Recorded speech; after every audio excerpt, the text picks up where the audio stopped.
Pasangan suami istri, Wadison Pasaribu, 37, dan Petri Sihombing, 35, diduga menjadi korban perampokan dengan kekerasan. Minggu, 1 Juni 2025. Dalam insiden tersebut, Petri Sihombing meninggal dunia dengan kondisi tangan terikat. Sedangkan Wadison ditemukan di dalam karung dengan kondisi kritis. Menurut kerabat korban, Grace Pasaribu, kedua pasutri tersebut sudah lama tinggal di Puri Anggrek, Kota Serang, Banten. Korban Wadison bekerja di sebuah koperasi simpan pinjam atau bank keliling di Kecamatan Bayah, Kabupaten Lebak. Korban sehari-hari ada di Bayah, cuma karena libur sehingga ada di Serang. Jadi kalau libur pulang ke sini, kata Grace kepada wartawan.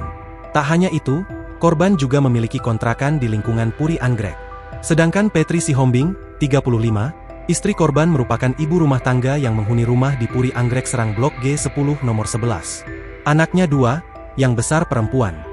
Itu yang minta tolong kepada warga, katanya. Tetangga korban, Nurdin mengatakan, korban dikenal sosok yang baik. Ia pun tak menduga bahwa nasib nahas akan menimpa keluarga kecil tersebut. Selama ini korban akur-akur aja dengan tetangga, sosoknya baik, ungkap Nurdin. Sebelumnya, kasus pembunuhan sekaligus perampokan ini diketahui usai tetangga korban menemukan seorang anak menangis di depan rumahnya pada Minggu, 1 Juni 2025, dini hari. Saat itu sekitar pukul 5 waktu Indonesia Barat, bocah berusia 7 tahun tersebut keluar dari rumahnya sambil menangis kencang. Ia berteriak meminta tolong kepada tetangganya.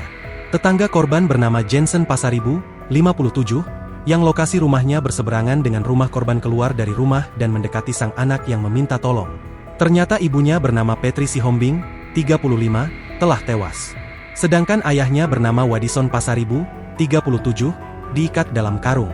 Jensen mengatakan, sebelum mendengar teriakan tolong dari sang anak, pada saat waktu adzan subuh dirinya sempat mendengar suara gembok garasi rumah korban seperti ada yang membukanya. Saya keluar dan melihat anaknya itu minta tolong nangis-nangis. Saya sudah firasat buruk malam-malam anak minta tolong langsung saya teriak minta tolong. Datang tetangga 2 orang kami masuk dari belakang pintu rumah. Karena di depan digembok, kata Jensen, Minggu, 1 Juni 2025. Setelah masuk dari pintu belakang rumah, kata Jensen, dirinya melihat kondisi korban Wadison Pasaribu sudah terbungkus karung.